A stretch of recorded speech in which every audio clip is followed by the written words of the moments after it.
चलिए, जय हिंद दोस्तों, मेरा नाम तुषार है। पीएससी वाला के इस यूट्यूब चैनल पे आप सभी का स्वागत है। सीजीएडीओ की तैयारी कर रहे हैं हम लोग। इसी से रिलेटेड आजीविका का सेशन रहने वाला है आज का। क्लास 3 होगी, इसके अंतर्गत श्वेत क्रांति या फिर व्हाइट रिवॉल्यूशन बोल दी जाए या ऑपरेशन फ्लड, इसके बारे में हम लोग पूरा डिटेल में पढ़ने वाले हैं। अभी तक हमारी 2 क्लासेस हो चुकी हैं, ये तीसरी क्लास रहेगी।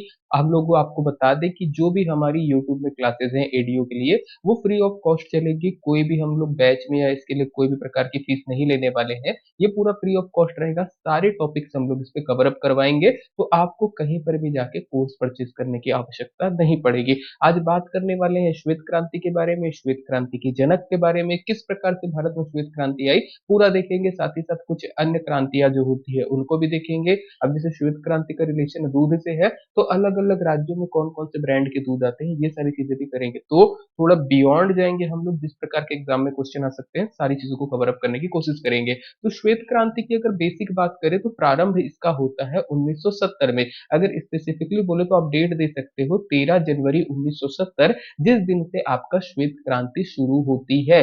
इसका उद्देश्य क्या था, तो बेसिक अगर उद्देश्य को अगर आपको समझना नॉर्मली, तो दुग्ध उत्पादन में वृद्धि करना और किसानों की आय में वृद्धि करना। देखो, भारत के बारे में फिर से हम लोग बात करेंगे। एक बहुत बड़ा देश है, ओके, जनसंख्या के अकॉर्डिंग बहुत बड़ा है। यहाँ के लोगों के लिए पर्याप्त पोषण के लिए आपको दूध का उत्पादन करना था। जितनी आपकी डिमांड है उतनी अपने को सप्लाई पहुंचाना बहुत ज्यादा जरूरी था। तो इसके लिए दूध उत्पादन में जितना हो सके बढ़ोतरी करने के लिए आपका आया गया था श्वेत क्रांति। इसी का दूसरा नाम ऑपरेशन फ्लड है। फ्लड का मतलब क्या होता है हिंदी में अगर निकालेंगे तो बाढ़। अब बाढ़ से कभी भी लगता है कि पानी से रिलेटेड है, ऐसा नहीं है। आप ये बोल सकते हो हम लोग दूध उत्पादन इतना करना चाहते हैं दूध की बाढ़ आ जाए, तो उसी के लिए नाम दिया गया ऑपरेशन फ्लड या फिर श्वेत क्रांति।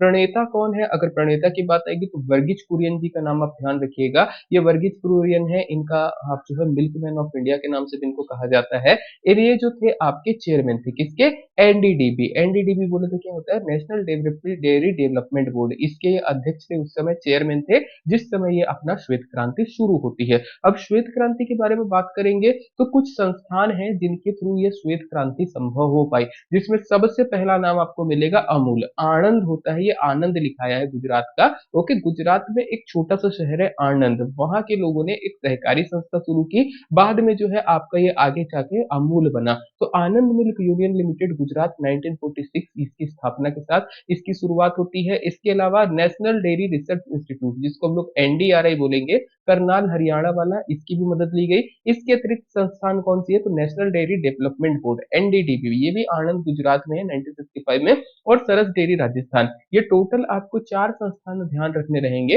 अमूल हो गया, इसके अलावा एनडीआरआई हो गया करनाल वाला, एनडीडीबी हो गया आनंद वाला, और सरस डेयरी। ये चारों ने मिलकर आपका श्वेत क्रांति के लिए बहुत ज्यादा योगदान दिया, या इस तरीके से बोल सकते हैं इन्हीं के थ्रू आपकी श्वेत क्रांति थोड़ी संभव हो पाई। ओके, चलिए आते हैं भारत में श्वेत क्रांति का उद्देश्य क्या था। नॉर्मली समझेंगे तो मिल्क प्रोडक्शन ही बढ़ाना है और कुछ नहीं करना है। बट अगर हम लोग इसको डालें तो 3 पार्ट में हम उद्देश्यों को बांट सकते हैं, 3 मेजर उद्देश्य बोल सकते हैं।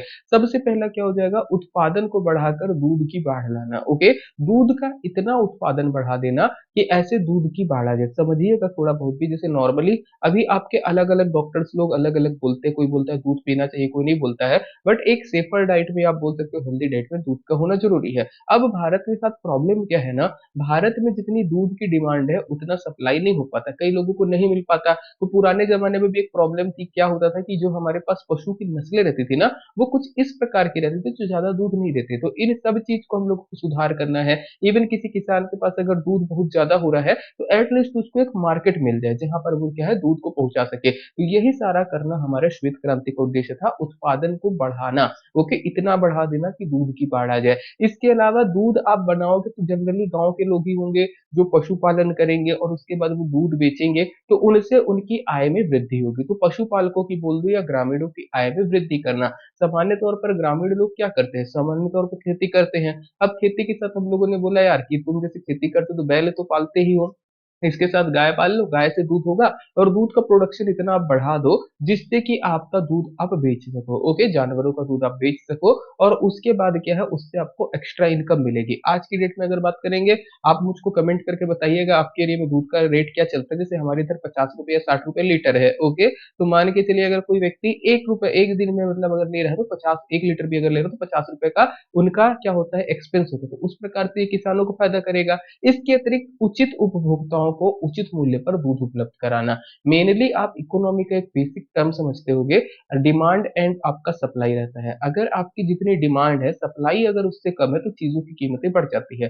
पुराने जमाने में भारत में क्या हुआ करता था कि दूध की उतनी सप्लाई नहीं थी जितनी डिमांड थी। इसके कारण जो है उचित मूल्य पर दूध उपलब्ध नहीं हो पाता था, जो रीजनेबल प्राइस होता है। ओके, तो जब आप सप्लाई बढ़ाते हो, किसी भी चीज की प्रोडक्शन बढ़ाते हो, सप्लाई के अंदर वो चीज पुल अप होता है, तो आपको क्या देखने को मिलेगा, उसको जो है लोगों को उचित मूल्य पर मिलने लगता है। ओके, तो उपभोक्ताओं को उचित मूल्य पर दूध उपलब्ध कराना इसका एक तीसरा उद्देश्य ये था। जिस समय देश में ऑपरेशन फ्लड लागू किया गया था, तब वर्गीस कुरियन जो थे वो राष्ट्रीय डेयरी विकास बोर्ड के अध्यक्ष थे या चेयरमैन थे। अपने शानदार प्रबंधन कौशल के साथ ही डॉक्टर कुरियन ने सहकारी समितियों को क्रांति को सशक्त बनाने के लिए आगे बढ़ाया। सहकारी संस्थाओं के माध्यम से ही हुआ, ये ध्यान रखना है। इस प्रकार उन्होंने भारत की श्वेत क्रांति का वास्तुकार के रूप में माना जाता है। तो फादर ऑफ व्हाइट रिवॉल्यूशन बोल दो, श्वेत क्रांति का जनक बोल दो, श्वेत क्रांति का वास्तुकार बोल दो, वर्गीस कुरियन जी का नाम आपको लेना रहेगा। ओके, महत्व क्या हुआ आपको ये समझना है। ऑपरेशन फ्लड जब हम लोग अभी आगे चलने वाले हैं, इसका इंपॉर्टेंस क्या है भारत में,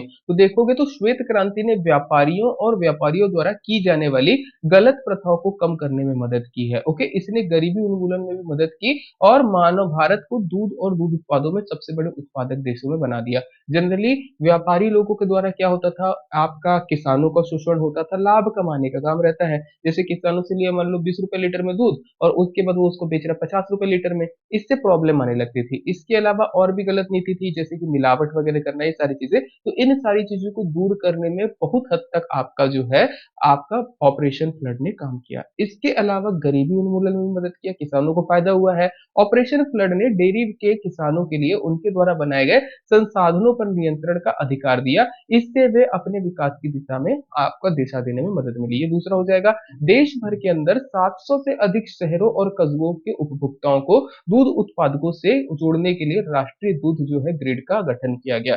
जैसे बिजली ट्रांसफर होता है तो उसके लिए भी इलेक्ट्रिसिटी ग्रिड होती है ना, वैसे ही देश के 700 से अधिक शहर और कस्बों को जोड़ने के लिए भी आपका दूध ग्रिड का निर्माण हुआ कि पर्टिकुलर इस एरिया में दूध बांटना है, यहाँ से जाएगा, इस एरिया में दूध बांटना है, यहाँ का आएगा, ताकि पूरा एक प्रॉपर सप्लाई हो सके। फॉर एन एग्जाम्पल मान लीजिए गुजरात के आसपास का कोई राज्य है या कोई शहर है, वहां पे आपका आनंद के थ्रू हो जाएगा। ऐसे छत्तीसगढ़ में आप देखोगे देवभोग के थ्रू हो जाएगा। तो इस प्रकार से जो है आपका काम किया जाने लगा। वैसे मैं ब्रांड का नाम ले रहा था, समझने के लिए समझिएगा। आज से अगर आप 10 से 15 साल पहले, क्योंकि मैं बहुत समय से ट्रेन पे नहीं बैठा हूँ, अदरवाइज 10 से 15 साल पहले अगर आप ट्रेन में बैठते ना, तो एक ट्रेन आती थी, आई थिंक गुजरात की ट्रेन थी या फिर हावड़ा मेल थी, तो उसके पीछे भी एक लास्ट में डब्बा लगा रहता था, पता है। वो डब्बे के अंदर दूध भरा रहता था, वो मिल्क कंटेनर का डब्बा रहता था और वो दूध सप्लाई होता था। ओके, तो इस प्रकार से भी ट्रांसपोर्ट किया गया है बड़े बड़े शहरों से, मतलब एक शहर से दूसरे शहर तक भी ट्रांसपोर्ट होता था, ताकि आपका डिमांड को जो है कंप्लीट किया जा सके। ओके, श्वेत क्रांति ने क्षेत्रीय और मौसमी मूल्य की भिन्नताओं को कम किया,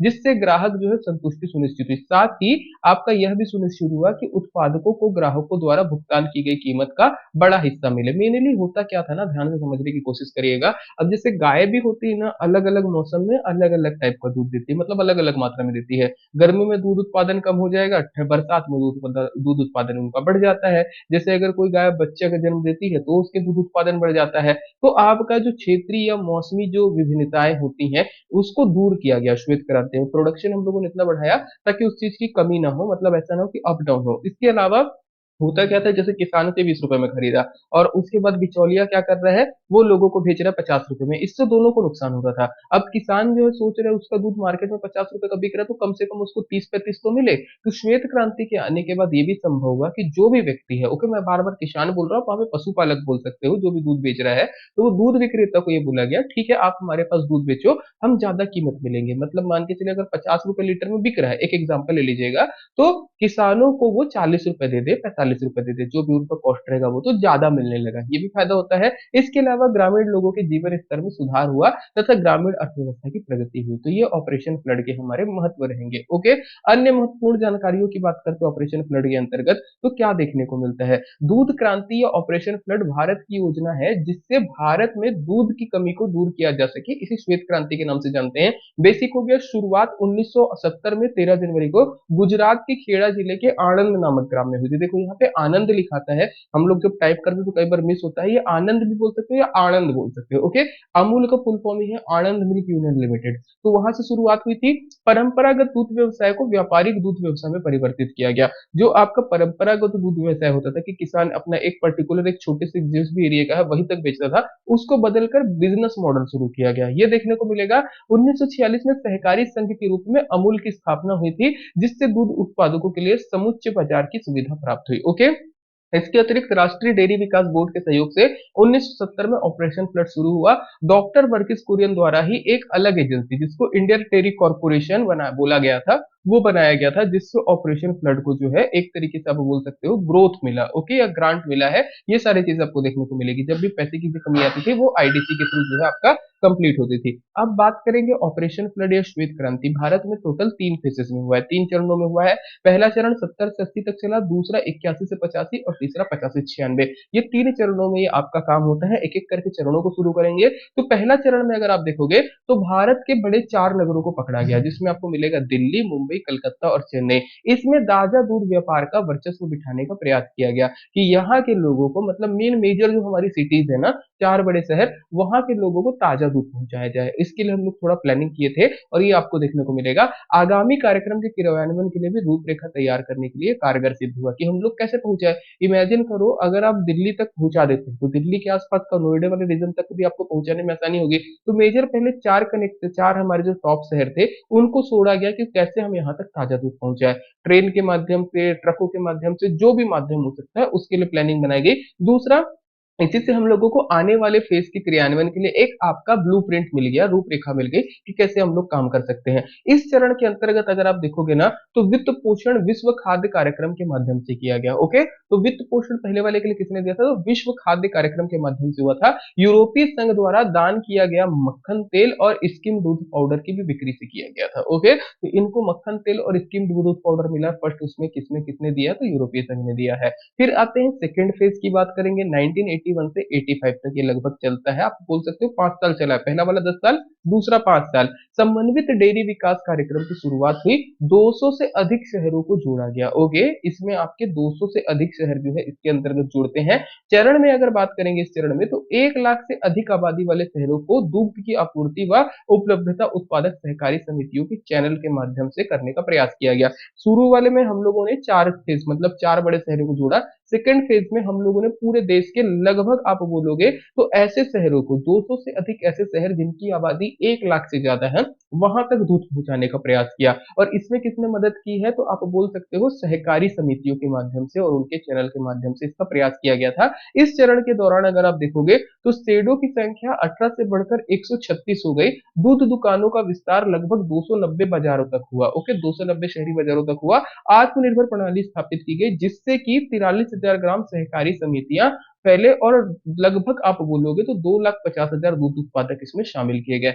आज दुग्ध उत्पादन या श्वेत क्रांति के कारण ही आप देखोगे ना, तो आज आपके शहर की, मतलब शहर की या गांवों की दुकान दुकान तक पैकेट दूध मिल जाता है। ओके, पैकेट दूध बोल दो या दूध वालों को बोल दो, जिस भी प्रकार का, तो ये कहीं ना कहीं श्वेत क्रांति के माध्यम से हुआ कि पैक्ड करके हम लोग दूध जो है बेच सके। ओके, अब इमेजिन करो, दूध एक ऐसी चीज होती है जो 1 से 2 दिन में खराब हो जाती है अगर उसको प्रॉपर हम लोग रखे नहीं ठीक से। तो ये सारी चीजें कैसे की गई होगी उसको समझने की कोशिश करिएगा कभी बैठ के शांति से। आते थर्ड फेज की बात करेंगे। 1985 से 96 तक चला है, इसको आप समापन वाला भी बोल सकते हो। सहकारी समितियों को आत्मनिर्भर बनाने के लिए अंतरराष्ट्रीय वित्त संस्था विश्व बैंक ने निवेश किया। तो पहले बार वाले में आप जाओगे पहले फेज में, तो पहले फेज में आपको कौन सा दिखेगा, विश्व खाद्य कार्यक्रम के तहत यूरोपीय संघ द्वारा दान दिया गया था। वहीं पर आपका दूसरी बार अब वर्ल्ड बैंक ने निवेश किया। ओके, इस चरण में डेयरी सहकारी समितियों का विस्तार करने को सक्षम बनाया गया और कार्यक्रम को अंतिम रूप दिया गया। इसलिए दूध की बढ़ती मात्रा और खरीद विपणन के लिए आवश्यक बुनियादी ढांचे को भी मजबूत किया। ये आपको देखने को मिलेगा।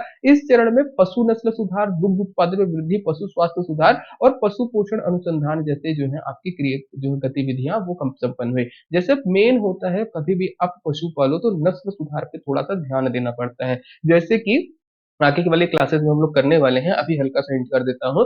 जैसे कुछ पशु होते हैं, गायों की या भैंसों की कुछ नस्लें ऐसी होती है जो एक दिन में 10 से 20 लीटर दूध देती है, 20 से 30 लीटर भी देती है, और कुछ होती है जो 4 से 5 लीटर देती है। अगर आप एक किसान हो और आप एक पशुपालक हो जो कि अपनी जीविका चलाना चाहता है दूध से, ओके, तो वो उसको ऐसे जीव पालने चाहिए या ऐसी नस्ल की गाय पालनी चाहिए, भैंसे, जो ज्यादा दूध दे, है ना। तो इससे क्या होगा, उसको बेनिफिट होगा। अगर आप पालते ऐसी गाय या भैंस हो जो एक दिन में 1 लीटर 2 लीटर दूध देती, तो आपकी कोई इनकम नहीं हो सकती। तो मेनली आपका जरूरत क्या है कि पशु नस्ल सुधार किया जाए। नस्लों में भी अलग अलग टाइप का आ जाता है। फिर कुछ नस्लें ऐसी होती है जो बहुत ज्यादा बल्ड हो सकती है, तो दूध कम देंगी। कुछ ऐसी होती है जो दूध ज्यादा देती है तो वजन कम हो सकती है। तो इस प्रकार का उनको क्या किया गया, नस्ल सुधार किया गया, जिससे दूध उत्पादन में वृद्धि हुई। इसके अलावा पशु स्वास्थ्य सुधार के भी कार्यक्रम चलाए गए, जिसके अंतर्गत आप देखोगे तो पशु जो आपकी चिकित्सा वाले हॉस्पिटल होते हैं, ठीक है, उनको ज्यादा खोला गया होगा, ताकि ऐसा कोई इशू नहीं आए कि पशुओं की जो मतलब बीमारी के कारण उनकी मौत हो जाए या प्रोडक्शन कम हो जाए। पशु पोषण में अनुसंधान जैसी गतिविधियां जो है संपन्न की गई है। इसके अंतर्गत भारत के सभी राज्यों और केंद्र शासित प्रदेशों को शामिल किया गया। तो थर्ड फेज में पूरा भारत इसमें शामिल हो गया था, ठीक है। अब आते हैं, बात करते हैं आपकी श्वेत क्रांति कहाँ फैली। तो आप देखोगे तो पश्चिमी राज्यों में पूर्वी राज्यों की तुलना में श्वेत क्रांति का अधिक प्रसार हुआ। जो भारत के पश्चिम वाले राज्य है ना, जैसे गुजरात हो गया, महाराष्ट्र हो गया, यहाँ पर आपको ज्यादा दुग्ध उत्पादन देखने को मिला as compare to eastern region. कारण क्या था, तो पूर्वी राज्यों की तुलना में महाराष्ट्र और गुजरात जैसे बड़े शहरों में दूध की तीव्र मांग थी, ओके। अब सिंपल सा केस है, जहां पे आपकी डिमांड होगी वहीं पे आप सप्लाई बढ़ाओगे। तो महाराष्ट्र गुजरात बड़े बड़े शहर है। महाराष्ट्र में आप मुंबई पकड़ लो, नागपुर पकड़ लो, पुणे पकड़ लो, बड़े बड़े शहर है। वैसे गुजरात में अहमदाबाद, सूरत, तो यहाँ पे दूध की मांग तीव्र थी, ओके। अब दूध की मांग तीव्र थी तो सप्लाई भी इधर ज्यादा की गई, और इसके कारण आप देखोगे तो इधर श्वेत क्रांति का ज्यादा प्रभाव पड़ा, ओके। राजस्थान, गुजरात, मध्य प्रदेश के पश्चिम उत्तर प्रदेश जैसे विकसित मैदानी राज्यों में चाय की पर्याप्त मात्रा की उपलब्धता के कारण पशुपालन का भी विकास हुआ। अब देखो, जनरली आप में से ज्यादातर लोग कोई कच्चा दूध नहीं पीता होगा, है ना, या पका के भी दूध नहीं पीता होगा, मतलब सादा दूध नहीं पीता होगा। मेरे कहने का मतलब है या तो चाय या तो कॉफी इसी में डाल के पीते होगे। काली चाय या काली कॉफी पीना तो सीखे नहीं है हम लोग कभी, ओके। तो सेम है, राजस्थान, गुजरात, मध्य प्रदेश, है ना, पश्चिम उत्तर प्रदेश वाले मैदानी राज्यों में चाय की पर्याप्त उपलब्धता थी, है ना। लोगों को मस्त से चाय पीना है। हमारे घर में भी यही केस है, अगर एक टाइम चाय नहीं मिले तो मेरी मम्मी परेशान हो जाती है, ओके। तो इसके कारण यहाँ विकास हुआ। जबकि पूर्वी राज्यों में जनसंख्या दबाव वृद्धि प्रायः इन क्षेत्रों में खाद्यान्न कृषि होती थी। जो पूर्वी राज्य है वहां पे जनसंख्या वृद्धि है और जनसंख्या दबाव है, तो वहां पे लोग चाय वगैरह को उतने प्रॉपर खेती वगैरह या उपलब्धता नहीं रखते थे। उनका ऐसे रहता था कि वो खाने के लिए, है ना, खाने के लिए अपनी खेती करते थे। तो वहां पे आपको दूध का उत्पादन की या उतनी मांग की आवश्यकता नहीं पड़ी। इसके अलावा पश्चिम क्षेत्रों में आप देखोगे तो मुलायम घास के उत्पादन के लिए अनुकूल वातावरण है। ये सबसे इंपॉर्टेंट पॉइंट है, ध्यान से समझना। अब जैसे गाय भैंस होती है, उनको भी अगर दूध उत्पादन करना तो कुछ तो खिलाना पिलाना पड़ेगा ना। तो जनरली उनको सादी घास, मुलायम घास अच्छी लगती है, मतलब जो उनके दुग्ध उत्पादन के लिए आवश्यक होती है। अब इधर पूर्वी राज्यों में उतनी नहीं थी ये, पश्चिमी राज्यों में आसानी से थी, तो ये गाय मस्त से आराम से चरी होंगे, मस्त से खाई होंगे, मस्त से दूध उत्पादन किया होगा, तो ये देखने को मिलेगा। इसके अलावा पश्चिमी राज्यों में अगर आप देखोगे तो दिल्ली, मुंबई, अहमदाबाद, जयपुर जैसे बड़े बाजार से निकटता एवं कनेक्टिविटी थी। यहाँ पर डिमांड भी है और किसानों को बेचने के लिए बड़ा बाजार भी मिल रहा है। इसके कारण यहाँ पे जो है श्वेत क्रांति का अधिक प्रसार हुआ। जैसे हरित क्रांति के प्रसार के हम लोगों ने कारण देखे थे, वैसे श्वेत क्रांति के प्रसार के कारण ध्यान रखना है। किस रीजन में हुआ है, किस रीजन में नहीं हुआ, ये भी समझ लेना। आनंद पकड़ोगे तो समझ में आ जाएगा, पश्चिमी राज्यों में ज्यादा हुआ है, ठीक है। अब आते हैं श्वेत क्रांति से लाभ क्या हुआ, ये भी पॉइंट इंपॉर्टेंट रहने वाला है। तो देश में दुग्ध उत्पादन की मात्रा जो है 40 वर्ष में 20 मिलियन मीट्रिक टन से बढ़कर 100 मिलियन मीट्रिक टन हो गए। मैंने मीट्रिक टन आप लोगों को बताया था ना, 1000 किलो को बोलते हैं मीट्रिक टन। तो 20 मिलियन से बढ़ के 100 मिलियन हो गई, मतलब आप मान लो 40 साल में हम लोगों ने दूध उत्पादन 5 गुना कर दिया, ओके। इस क्रांति ने देश के किसानों को ज्यादा से ज्यादा जानवर रखने को प्रोत्साहित किया, जिसके कारण देश में दुनिया का सबसे बड़ा भैंसे और मवेशी है। यही कारण है, किसानों को जब देखा यार कि हम लोग अल्टरनेट दूध वगैरह बेच के भी कमा सकते हैं, तो ज्यादा जानवर रखो, है ना। और उसके थ्रू इन लोगों ने क्या किया, आप देखोगे भारत में तो आज की डेट में सबसे ज्यादा मवेशी है। इसके अलावा डेयरी कोऑपरेटिव मूवमेंट देशों के सभी हिस्सों में हुआ, जिसका फायदा 22 राज्यों के 180 जिलों में को मिला। ओके, इसमें अगर आप देखोगे तो ये मूवमेंट अपने विकसित उपलब्धियां और राज्यों और जिलों के, आप बोल सकते हो, सपोर्टिव सिस्टम के कारण ही बहुत सफल रहा। ये आपको देखने को मिलेगा।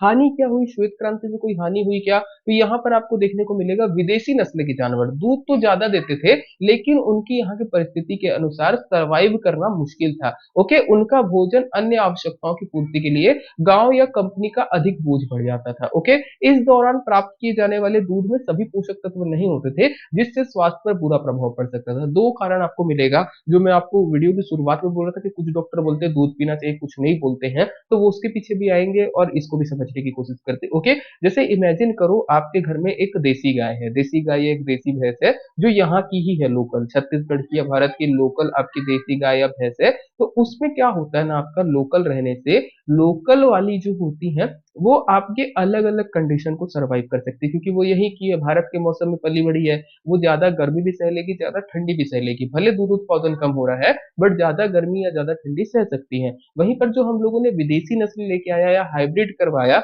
उनके साथ एक प्रॉब्लम आती है। क्या प्रॉब्लम आती है? अगर बहुत ज्यादा गर्मी हो गई तो उनको कूलर पंखा के ठंडा वातावरण में रखना पड़ेगा, अदरवाइज उनकी तबीयत खराब हो सकती है या उनकी मृत्यु हो सकती है। साथ ही साथ उनका जो भोजन है वो अलग है। आपको कंपेयर करने के लिए एकदम छोटा तरीके से मैं बता देता हूँ, जिससे शायद सब पकड़ लेंगे, वैसे कंपेयर ऐसा नहीं करना चाहिए, फिर भी समझने की कोशिश करना। जो देसी कुत्ते होते हैं, अगर आप घर में एक देसी या आवारा कुत्ता पालोगे, वो किसी भी कंडीशन में जी लेगा, कुछ भी खा लेगा। आप उसको रोटी दोगे रोटी खा लेगा, चावल दोगे चावल खा लेगा, है ना? हमारे इधर वाले नहीं खाते, फिर भी रोटी दे दो रोटी खा लेगा, चावल दे दो चावल खा लेगा। अगर कोई बीमारी भी हो, उनका सिर वगैरह में कहीं चोट लगी है ना शरीर में, चाट चाट के ठीक कर देते हैं, मतलब वो यहाँ के बने हुए हैं। बट आप पाल लेते हो एकदम कुत्ता विदेशी, जैसे मान लीजिए लेब्राडोर आपने पाल लिया है, या जर्मन शेफर्ड पाल लिया, या फिर हस्की, है ना, जो आजकल बहुत फेमस है, आपने हस्की पाल लिया। अब हस्की कुत्ता कहाँ का है? वो आपका ठंडे प्रदेशों का है। भारत में अगर आपको उसको रखना है तो आपको एसी चलाना पड़ेगा अपने घर में, आपको कुत्ता रखने के लिए एसी चलाना पड़ेगा, ऐसी कंडीशन है। अगर तबीयत खराब होती है तो वैसे चाट के ठीक भी नहीं होंगे, उनके लिए दवाई लगेगी, ये लगेगा। तो इसी प्रकार से देखोगे ना, तो अमीरों के शौक है वो तो चल जाता है, बट जब आप इस चीज को बिजनेस में समझने की कोशिश करेंगे, गाय भैंसों के साथ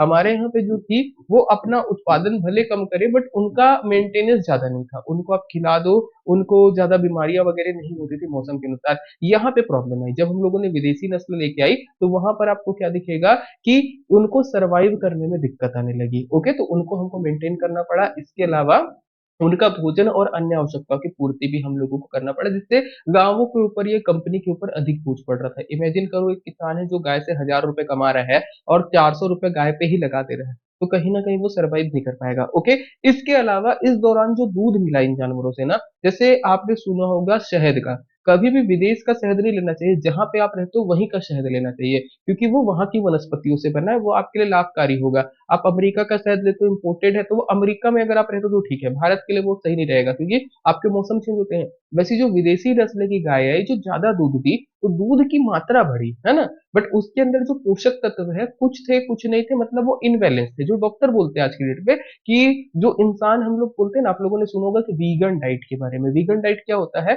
आपको शाकाहारी तो होना है बट दूध के प्रोडक्ट भी छोड़ने हैं, आप पनीर वगैरह दूध वगैरह नहीं खा सकते, दही वगैरह, ये होता है प्योर वीगन। तो इसके कारण, इसके पीछे का सार क्या है ना, आज की डेट में जो दूध आता है, कहीं ना कहीं ये हमारे यहाँ ना, एक आप देखोगे तो ये हमारे देश का दुर्भाग्य है कि दूध में भी मिलावट होती है। तो पहला तो मिलावटी है, दूसरा अगर मिलावटी नहीं भी है तो इंसान को जो नीड होती है, कितना फैट होना चाहिए, कितना प्रोटीन होना चाहिए, कितना कार्बोहाइड्रेट होना चाहिए, वो कहीं ना कहीं आज की डेट में मैच नहीं करता। हमको जिस प्रकार के दूध की नीड है वो ऊपर नीचे होता है, तो ये कहीं ना कहीं हमारे स्वास्थ्य के लिए उतना लाभकारी नहीं है जितना कि पहले हुआ करता था। तो ये आपको श्वेत क्रांति या व्हाइट रिवॉल्यूशन के एक डिसएडवांटेज देखने को मिलेंगे। अब व्हाइट रिवॉल्यूशन के सामने चुनौती क्या है, ये भी समझ लीजिएगा, क्योंकि अभी भी श्वेत क्रांति कहीं ना कहीं चली रही है। दूध उत्पादन तो हो गया है, बट दूध के बारे में अपने को थोड़ा बहुत समझना पड़ेगा कि अभी भी क्या है। तो जैसे अगर मान लो आप कोई एक रिमोट लोकेशन में रहते हो जहां पे दूध नहीं है, मतलब जहां पे गाय भैंसे नहीं है,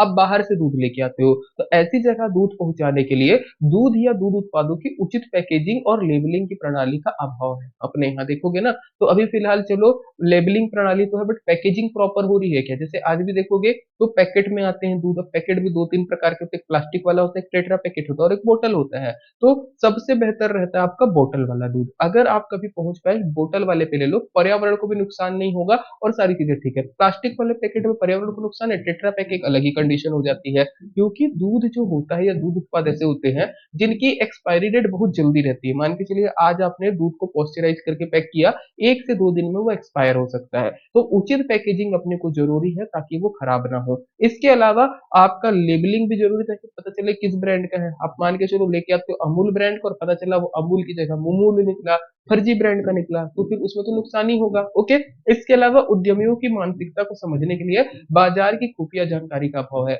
बिजनेसमैन क्या चाहते हैं ये समझ नहीं पाते, तो वो थोड़ा अभाव देखने को मिलता है। उपभोक्ता धारणा और ब्रांड निर्माण की एक बड़ी चुनौती है। जैसे आप कभी भी दूध लेने जाओगे ना, तो मेन होता है कंज्यूमर लोगों के दिमाग में क्या चल रहा है। एकदम आपको एक अलग एग्जांपल से आपको समझाने की कोशिश कर देता हूँ, या इसी का एग्जांपल हम लोग ले लेते हैं। जैसे आप कभी भी दूध लेने जाते होगे, आपसे पूछता होगा है ना कि भैया कौन सा दूध चाहिए। आप बोलते होगे अमूल का दो, अमूल का अच्छा लगता है। वो बोलता है भैया नहीं भैया 300 का ले जाओ या मदर डेयरी का ले जाओ। आप थोड़ा हिचकिचाते हो क्योंकि दिमाग में एक वैल्यू बन गई है कि अमूल का दूध ही अच्छा है, बाकी नहीं है। तो ये उपभोक्ताओं की धारणा भी हो रहा है जिसके कारण इशू हो रहा है। केवल एक कंपनी अगर चलने लगी तो दिक्कत है। आप हो सकता है आप देवभोग का लेते हो, या फिर हो सकता है आप 300 का लेते हो, तो वैसे ही है आपके दिमाग में जो एक ब्रांड बन गया उसको थोड़ा सा समझाने में दिक्कत है। जैसे लोगों के दिमाग में एक ब्रांड बना ना, एप्पल का फोन बहुत अच्छा होता है, बहुत अच्छा चलता है, भले कुछ ना हो, है ना, धीरे धीरे एंड्रॉइड पे आ रहा हो, फिर भी लोगों को लगेगा नहीं एप्पल का फोन अच्छा है, तो वो दिमाग में बात बैठ गई है। सेम होता है हमारे साथ। हम लोग जो कोचिंग करवाते हैं, आपको लग रहा है नहीं बड़ी एकेडमी है वही अच्छा कराएगी, भले उनका साल भर में कोर्स कंप्लीट नहीं होता, 6 महीना 7 महीना पढ़ाने के बाद वो रिपीट करा देते हैं और आधे सिलेबस कवर अपनी होते, फिर भी आपको लगता है नहीं वो बड़ी कोचिंग अच्छी है, क्योंकि ब्रांडिंग वैसी बनी है। 6-7 लोगों का डाल देगा कि हमारे यहाँ से पास हुआ है, नहीं हुआ है, भले नहीं हुआ हो, तो वो जो ब्रांड बनती है ना एक दिमाग में उपभोक्ताओं की कि नहीं हमको यहीं जाना है, फिर 1 साल बाद पता चलता है यार हमारा नुकसान हो गया। तो इस चीज को चेंज करना जरूरी है। इसके अलावा शीत श्रृंखला और भंडारण की सुविधाएं भी दिक्कत है। मतलब आपका क्या है, कोल्ड स्टोरेज की कमी है। जब भी आप दूध को देखोगे एक जगह से दूसरी जगह ट्रांसपोर्ट करना है, तो भी एक ऐसा कंटेनर लगेगा जो दूध को ठंडा रख सके, क्योंकि अगर दूध टेम्परेचर में, जैसे आपने देखा होगा ना, फ्रिज में दूध रखोगे ठीक रहता है, बट अगर आप फ्रिज के बाहर रात भर दूध रख दो फट जाता है। तो ऐसा ना हो, आप जब एक शहर से दूसरे शहर ले जा रहे हो तो उसको ठंडे वातावरण में ले जाना है, तो वैसी यूनिट अपने यहाँ कम है। इसके अलावा अगर आप देखोगे तो स्टोरेज फैसिलिटी भी अभी कम है, तो ये अपना जो है थोड़ा प्रॉब्लम आती है व्हाइट रिवॉल्यूशन के साथ। चलिए अब जो व्हाइट रिवॉल्यूशन से संबंधित कुछ पहलों को देख लेते हैं। तो आपका गोपाल रत्न पुरस्कार, ई गोपाला योजना, डेयरी विकास पर राष्ट्रीय योजना और राष्ट्रीय पशु रोग नियंत्रण कार्यक्रम इसके अंतर्गत चलाए गए हैं। इसके अलावा पशु आधार और राष्ट्रीय गोकुल मिशन, ये कहीं ना कहीं श्वेत क्रांति से जुड़े हुए हैं, इनको ध्यान रखना है। अगर हम लोग निष्कर्ष पे पहुंचे तो क्या देखने को मिलेगा, तो आज जानवरों की अगर ब्रीडिंग में बात करेंगे तो 3 महत्वपूर्ण क्षेत्र हैं। एक है आर्टिफिशियल इंसेमिनेशन एंड आपका क्या नाम है इसका, क्वांटिटेटिव जेनेटिक टेक्निक, में बोलने में मेरी इंग्लिश थोड़ी सी कमजोर हो जाती है, ये आपको देखने को मिलेगा। जो जानवरों की ब्रीडिंग में 3 महत्वपूर्ण क्षेत्र आते हैं वो कहीं ना कहीं वर्ल्ड रिवॉल्यूशन से रिलेटेड है। इसके अलावा दूध क्रांति के कारण ही 1975 तक सभी दूध और दूध से बने उत्पाद के आयात बंद हो गए हैं, जैसा कि उस समय की बड़ी सफलता थी। अगर आप 1975 के पहले सोचोगे ना, तो भारत में दूध भी हमको विदेशों से लेना पड़ता था, है ना। तो इस चीज को हमने जो है एक तरीके से खत्म कर दिया है। ओके, और आज हम दूध आयातक की जगह आई थिंक आज हम लोग दूध निर्यातक देश है। दुनिया का सबसे ज्यादा दूध उत्पादन करने वाले देश है। एक टाइम पे जो देश दूसरे से दूध मंगाता था, आज हम लोग दूध में नंबर 1 पे हैं, तो ये आपको देखने को मिलेगा। ओके, इसके अलावा अभी के रिसेंट डाटा की बात करेंगे तो 2024 तक की अगर बात करेंगे तो दूध उत्पादन में टॉप 10 देशों में भारत का नाम टॉप 1 पे आता है, जिसमें आप देखोगे तो इतना टन उत्पादन, आप इसको गिनती पढ़ लीजिएगा, वो भारत में दूध उत्पादन होता है। भारत के बाद अमेरिका है, अमेरिका के पीछे पीछे पाकिस्तान है, छोटा सा देश है पर बहुत दूध उगाता है ना। इसके अलावा चीन, ब्राजील, जर्मनी, रूस, फ्रांस, टर्की और न्यूजीलैंड, ये आपको दिखेंगे दुनिया के 10 जो है सबसे तेज या सबसे बड़े दूध उत्पादक देश। वहीं पर राज्यों की अगर बात करेंगे, सबसे ज्यादा दूध होता है उत्तर प्रदेश में, फिर राजस्थान में, फिर आंध्र प्रदेश में, फिर गुजरात में, और इसके बाद आपको दूध उत्पादन मिलेगा पंजाब में। ओके, तो ये आपको देखने को मिलता है। इसके अतिरिक्त यहाँ पे आपको कुछ जो मैंने फोटो डाली हुई है इसको आप देख सकते हो। ये आपको क्या दिखेगा कि दूध जो अलग अलग अपने यहाँ होते हैं ना, इसको आप जूम इन करिएगा, अलग अलग राज्य में कौन सा लोकल ब्रांड है जिसमें आपको ये देखने को मिलेगा, मतलब किस ब्रांड से आपको दूध में देखो दिखता है, वो आपको दिखेंगे। मेजर ब्रांड आपके पास अमूल है, मदर डेयरी है ना, जिंसो है। इसके अतिरिक्त जो लोकल ब्रांड है स्टेट्स के, वो आपको देखने को यहाँ पे मिल जाएंगे। ओके, इसके अतिरिक्त कुछ अन्य क्रांतियों के बारे में मैंने डिटेल में लिखा हुआ है, इसको आप हल्का सा पढ़ लीजिएगा, काम बन जाएगा। वीडियो को पॉज कर दीजिएगा, वीडियो ज्यादा बड़ा हो रहा है, मैं छोटे से छोटे में कवर अप करने की कोशिश करूंगा। तो यहाँ तक रखते हैं आज के लिए हम लोग क्लास को। जाने के पहले आप लोगों के एक क्वेश्चन है, आज मैंने कोई ऑप्शन नहीं दिया है, बेसिक क्वेश्चन है, वीडियो के अंदर आंसर रहेगा। आपको बताना है छत्तीसगढ़ राज्य के दूध ब्रांड का नाम क्या है। क्वेश्चन को आप ऐसे समझ लीजिए, छत्तीसगढ़ राज्य के लोकल जो दूध ब्रांड है ना, वो किस नाम से बेचा जाता है, वो आपको बताना रहेगा। तो इतना रखते हैं आज की वीडियो के लिए। वीडियो पसंद आई होगी तो लाइक कर दीजिएगा, चैनल पे नए हो या डेली वीडियो देखते हो बट सब्सक्राइब नहीं किया तो सब्सक्राइब कर दीजिएगा, इतना आप लोग कर देंगे मुझको पता है। साथ ही साथ वीडियो शेयर कर दीजिएगा। चलिए, थैंक